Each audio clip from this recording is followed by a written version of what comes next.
नाही नाही, पक्षाला आत्मपरीक्षणाची गरज नाही.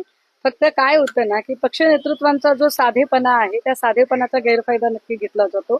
पक्षप्रमुखांनी जो विश्वास प्रत्येकावर टाकलेला आहे, तो विश्वास माझ्यावर असेल, अहिरांवर असेल, किंवा तो प्रत्येकांवर, आमच्यापैकी प्रत्येक जण, दानवे असतील, आमच्या सगळ्यांची एक अकाउंटेबिलिटी असते की आमच्यावर इतका विश्वास टाकलेला आहे, तर आम्ही त्या विश्वासाला पात्र ठरण्यासाठी झगडलं पाहिजे.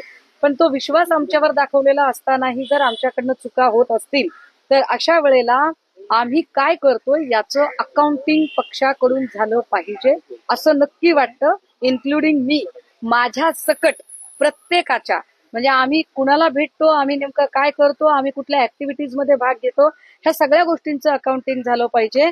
कारण एका एका व्यक्तीला एवढी पदं दिल्यानंतर, जसं सामनामध्ये आज अहिरांना दिलेली पदं एवढी सगळी दिसत आहेत, तर एका व्यक्तीला इतकी पदं देण्याची गरज काय, हा प्रश्न आमच्यासारख्या सामान्य शिवसैनिकांना पडतो. दुसरं असं की समजा दानवेंना विरोधी पक्षनेता केलेलं असेल आणि दानवे जर महायुतीकडनं फॉर्म भरत असतील संभाजीनगरमध्ये, तेव्हा आम्हाला प्रश्न निर्माण होतो की आम्ही लढतोय कोणाच्या विरोधात. तर ह्या ज्या गोष्टी आहेत याचं अकाउंटिंग झालं पाहिजे आणि पक्षाच्या बैठकीत निश्चितपणे यावर चर्चा सुद्धा झाली. मी तेच म्हणते की या सगळ्या गोष्टी ग्रॅज्युअली होत जातात. ही गोष्ट अशी अचानक काही होत नसतं. पडद्यामागे काय घडतंय यासाठीची एक यंत्रणा निश्चितपणे पक्षात विकसित. राऊत साहेब हे वरिष्ठ नेते आहेत, त्यामुळे राऊत साहेबांकडे तो वडिलकीचा अधिकार आहे, ते बोलू शकतात. मी सामान्य शिवसैनिक आहे, मी फक्त अपेक्षा व्यक्त करू शकते आणि माझी अपेक्षा एवढीच आहे की जर महायुतीच्या विरोधात आम्ही लढायचं ठरवलंय तर ठामपणे आम्ही लढलं पाहिजे.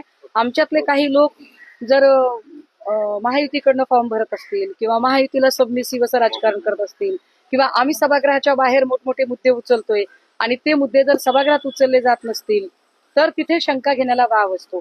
तर अशा वेळेला त्याच्या शंका आहेत, त्याच्या संबंधाने निश्चितपणे पक्षाच्या आमच्या वरिष्ठ नेत्यांनी त्यावर चर्चा घडवून आणली पाहिजे.